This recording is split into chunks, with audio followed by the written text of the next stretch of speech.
आज हम करने वाले हैं कुछ इम्पोर्टेंट केस स्टडीज़ जो बोर्ड एग्ज़ाम्स में आई हैं पहले बिजनेस स्टडीज़ में।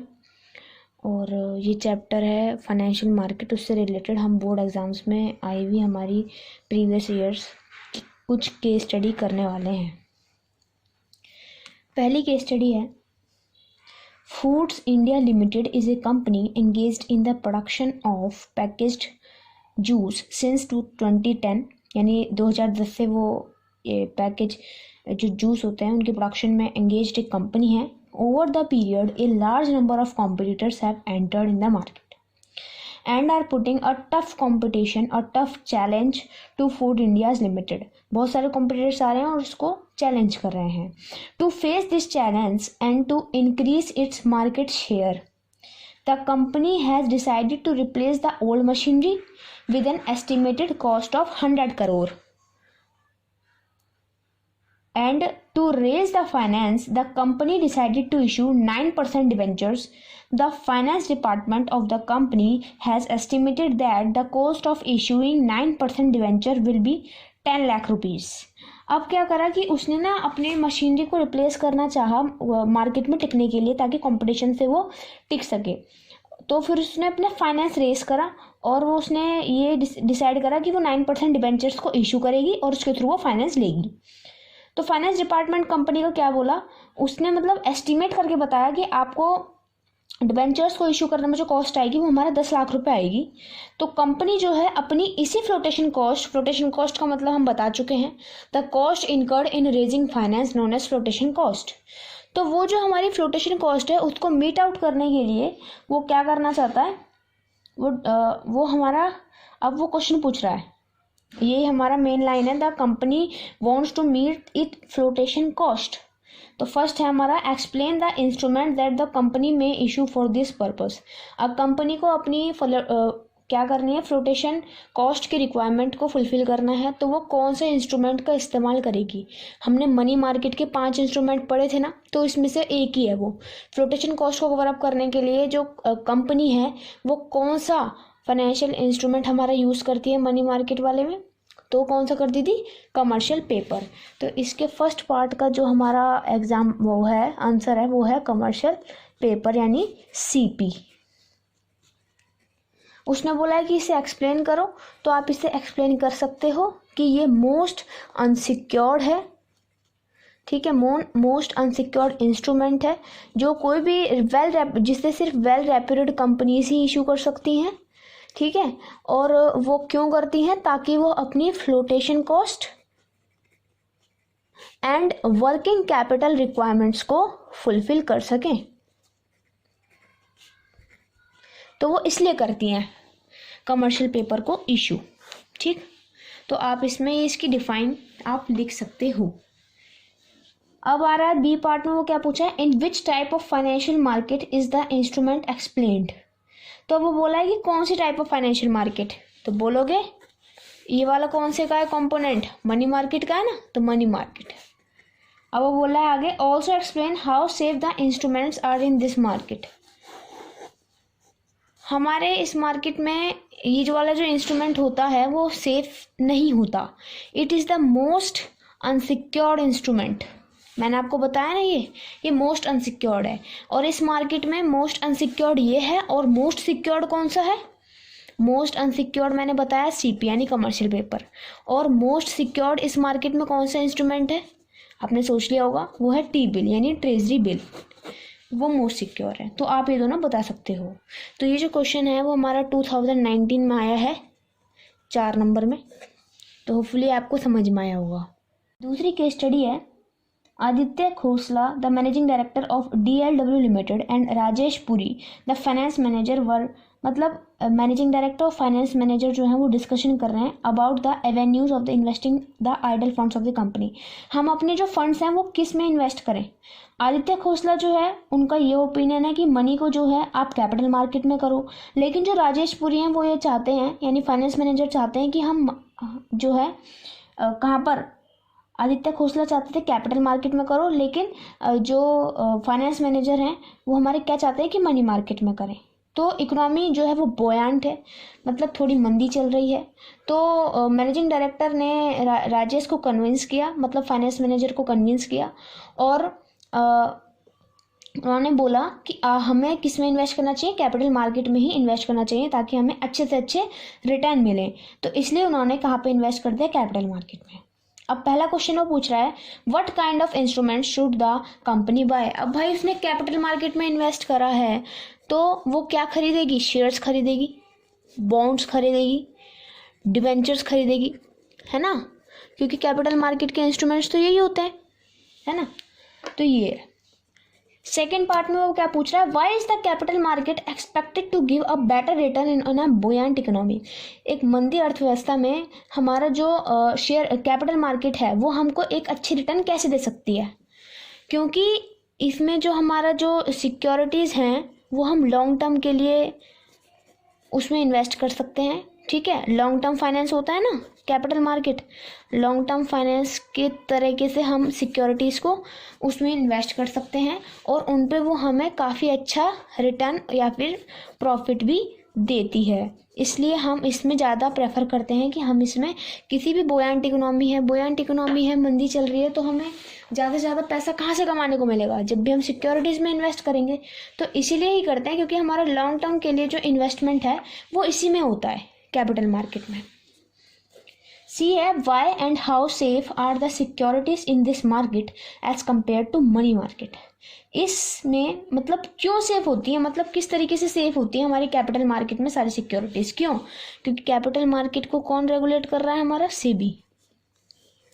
जितनी भी सिक्योरिटीज हैं उसको securities exchange board of India regulate कर रहा है, जो किसी भी इन्वेस्टर को फ्रॉड से बचाता है, जो अपने कोड ऑफ कंडक्ट्स हैं जिसके, जो एक रेगुलेटरी बॉडी है जो सबके ऊपर नज़र रखता है कि कोई भी गलत चीज़ ना हो पाए, ठीक है। तो इसलिए सिक्योरिटीज़ में करना invest rather than money market हमारा सेफ समझा जाता है।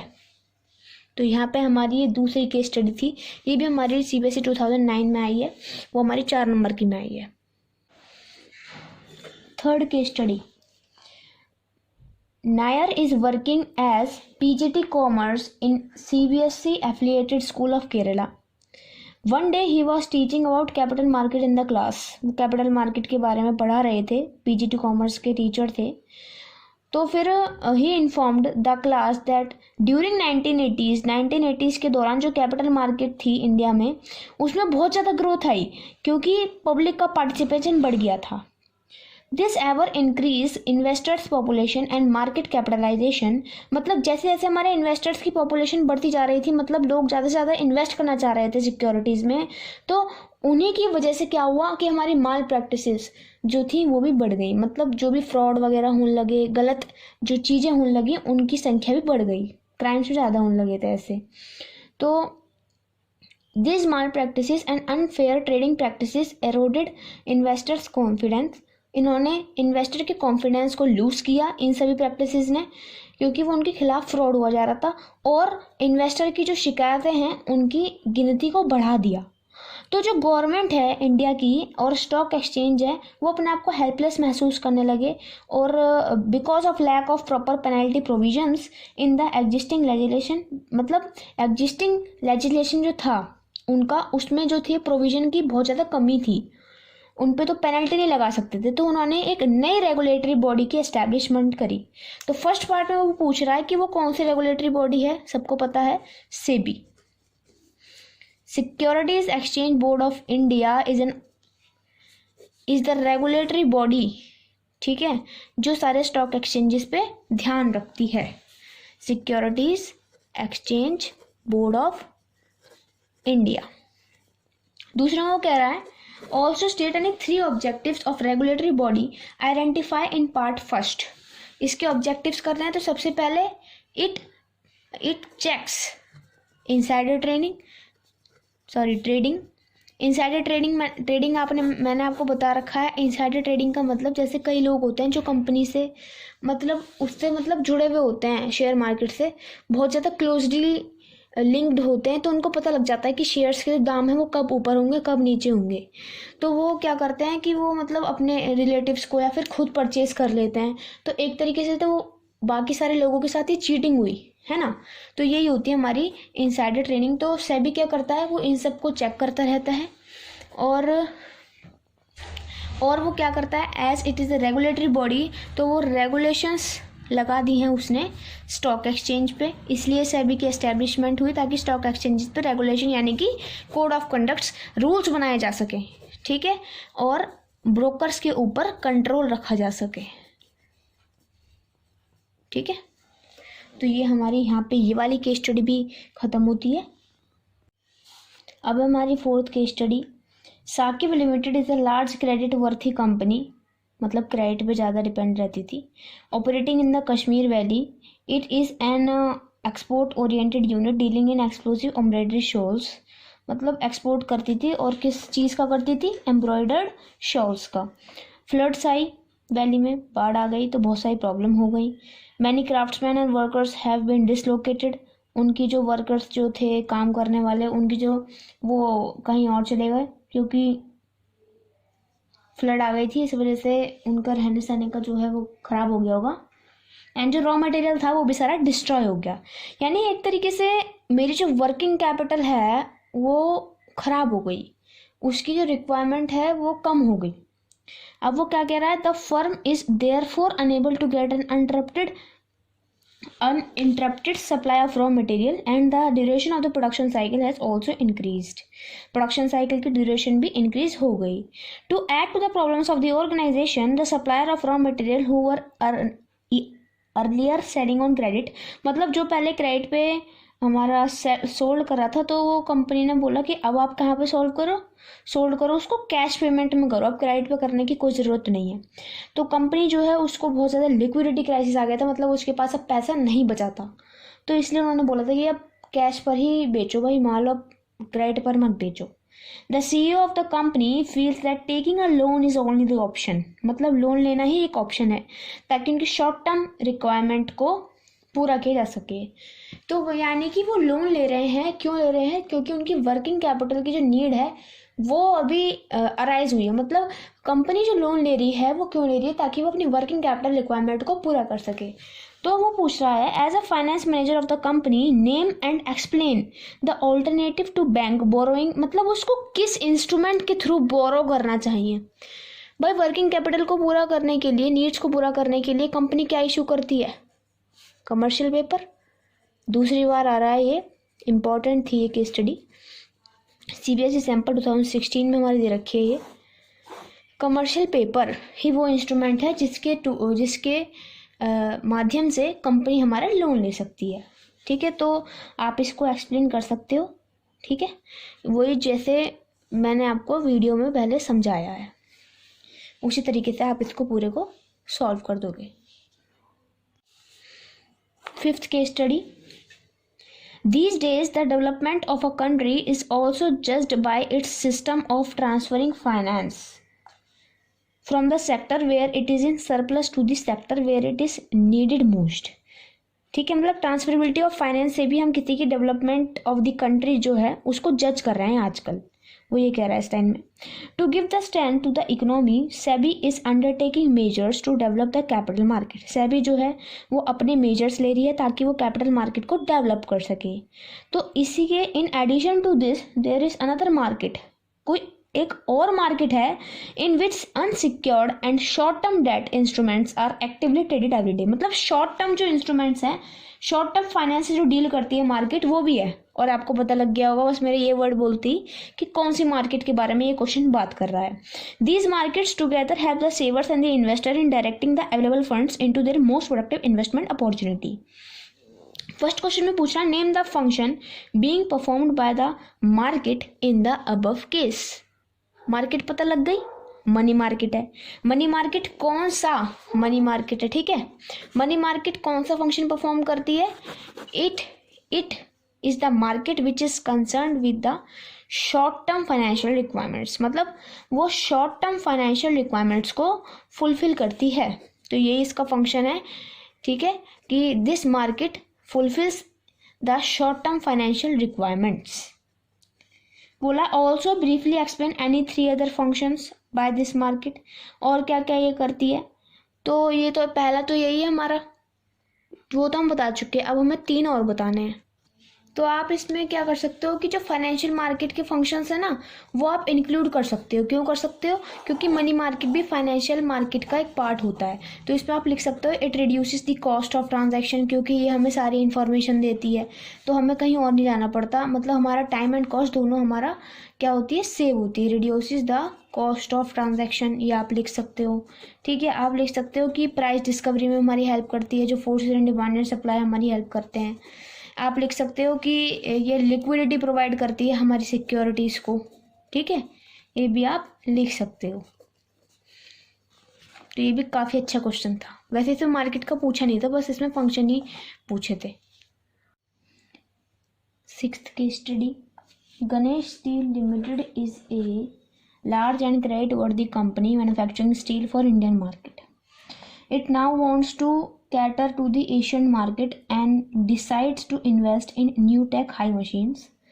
मतलब न्यू हाई टेक मशीन्स में वो इन्वेस्ट करना चाहते हैं अब।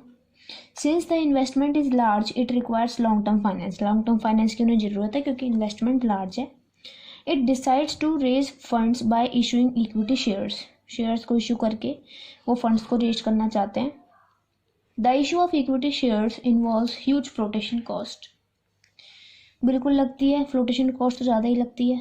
तो इसी फ्लोटेशन कॉस्ट के एक्सपेंसेस को मीट आउट करने के लिए company decides to tap the money market. तो name and explain, first question है name and explain the money market instrument. ये मोस्ट इंपॉर्टेंट इंस्ट्रूमेंट है हमारा कमर्शियल पेपर।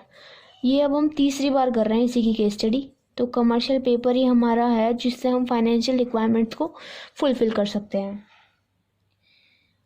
एक्सप्लेन कर देंगे आप इसको, ठीक है। वो मैंने आपको पहले की स्टडी में भी बता दिया था कैसे करना है आपको। डिफाइन लिख देना बस इसकी। दूसरे में पूछ रहा है what is the duration for which the company can get funds. इसके थ्रू कंपनी जो है वो फंड्स कितनी मेच्योरिटी पीरियड तक, उसकी क्या ड्यूरेशन होती है? 15 days to 1 year. State any other purpose for which the instrument can be used. It can also be used to meet working capital requirements of the company. ठीक है, तो यहाँ पे हमारी 4 नंबर की केस स्टडी ख़त्म हो जाएगी। लेकिन ये इम्पॉर्टेंट बहुत है, ये इंस्ट्रूमेंट आपको अच्छे से आना चाहिए। इसकी 3-4 केस स्टडी वो हम कर चुके हैं ऑलमोस्ट। आज की हम लास्ट केस स्टडी करेंगे, 7th केस स्टडी। बोल रहा है Sika limited a reputed automobile manufacturer needs ₹20 crores at additional capital to expand his business. Atul Jain the CEO of the company wanted to raise funds through equity. मतलब वो funds को raise करना चाहते हैं थ्रू इक्विटी, मतलब शेयर्स को इशू करके। On the other hand finance manager Nitin Sahdev said that a public issue may be expensive. मतलब अगर हम शेयर्स को पब्लिक को इशू करेंगे तो वो ज़्यादा एक्सपेंसिव हो सकता है। ठीक है, तो इसलिए उन्होंने डिसाइड करा कि वो जो सिक्योरिटीज़ हैं वो इंस्टीट्यूशनल इन्वेस्टर्स को करेंगे। तो इसका मतलब वो क्लाइंट्स को करेंगे। और जब क्लाइंट्स को करते हैं तो कौन सा मेथड आता है हमारा प्राइमरी मार्केट का? Private placement. उसमें तो यही था ना कि कंपनी सबसे पहले किसको इशू करेगी? क्लाइंट्स को इशू करती है, जैसे LIC, GIC, UTI है ना, यानी फाइनेंशियल इंस्टीट्यूशन को इशू करती है। तो आप इसको एक्सप्लेन कर सकते हो कि ये बहुत ज़्यादा कॉस्ट सेविंग मेथड है क्योंकि इसमें कॉस्ट नहीं लगती। और जैसे अंडरराइटर कमीशंस देनी पड़ती है वो हमें देनी नहीं पड़ती। इनकॉर्पोरेशन एक्सपेंसेस या फिर प्रीलिमिनरी एक्सपेंसेस जिसे हम कहते हैं वो नहीं लगते। तो आप इसमें आप लिख सकते हो। होपफुली ये वीडियो आपके लिए बहुत ज़्यादा यूज़फुल होगी और आपको सारी केस स्टडी समझ में आ गई होंगी। ये सारी केस स्टडी जो थी वो हमारी CBSE के जितने भी पेपर्स में हमारी आई हुई हैं, ये वो सारी केस स्टडी हैं। तो होपफुली आपको समझ में आ गई होंगी।